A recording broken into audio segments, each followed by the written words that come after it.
Hi, my name is Rick Neff and I'm one of the owners of Pennsylvania Land Titles. And as you are probably well aware, in the next 3 weeks, the whole industry is going to be going through a very large change.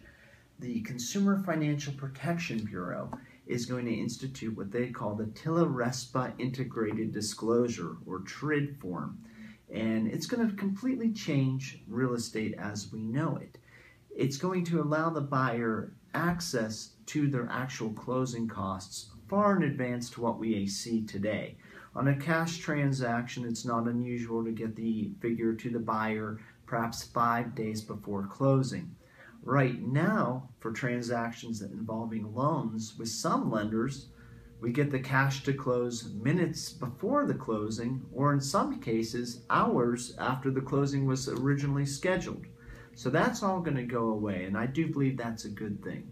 But it's important to realize what's going to change going forward. And here I am sitting at a closing table. And sitting down at this closing table is going to look very differently a month from now than how it does today. For instance, at the closing table, we're used to seeing in Pennsylvania the buyers and sellers sitting across from each other. And initially, that is no longer going to be the case. What is going to happen is that the buyer is going to arrive at closing, and we are going to start going over all of the buyer documents. That includes their loan fees, their actual interest rate. All of that information is going to be considered private going forward. So the seller is not allowed to sit across from the table anymore during that time period. After the buyer signs all their loan documents, at that point, we will be bringing the sellers into the closing.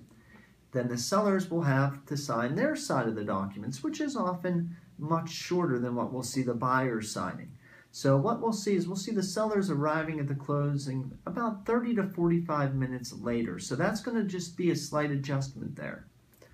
Another adjustment is the settlement statement that we're used to seeing, the one that has the breakdown of all the figures on that. That's going by the wayside. You're not going to see that anymore. We have what's called the closing disclosure. This is a generic closing disclosure form here. It's going to be 6 pages long. And believe it or not, you as the real estate agent, you may not even be allowed to see this document unless the buyer gives you written authorization beforehand. That's correct. So you're used to giving the settlement statement to the buyer.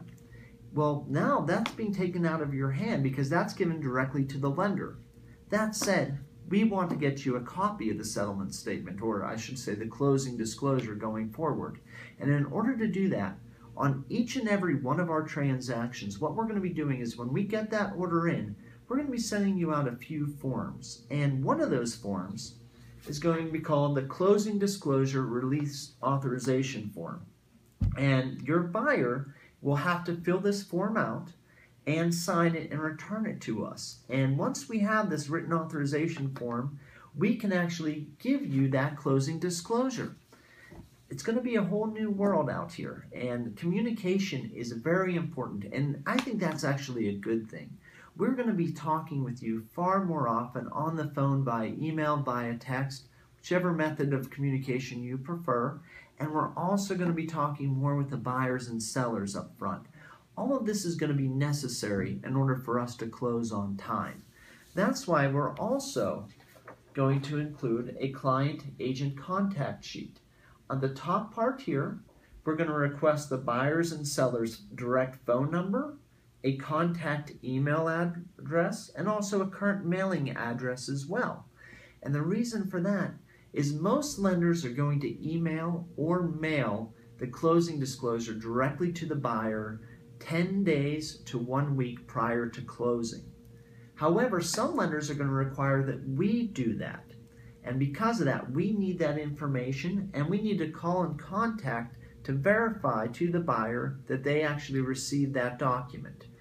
And going down further, when we prepare the closing disclosure, we're going to need more information from you than ever before. We're going to need your broker's ID number, and we're also going to need your agent ID number, and then we're going to need your address for your office, your phone, and your email as well, because all of that it appears on the last page of the closing disclosure. There's going to be a contact section there that will have all the contact information for the lender. If there's a mortgage broker involved, it'll have their contact information as well. It will have the contact information for the listing agent and the selling agent. And it'll also have my office's contact information as well as the contact information for the person who did the actual closing.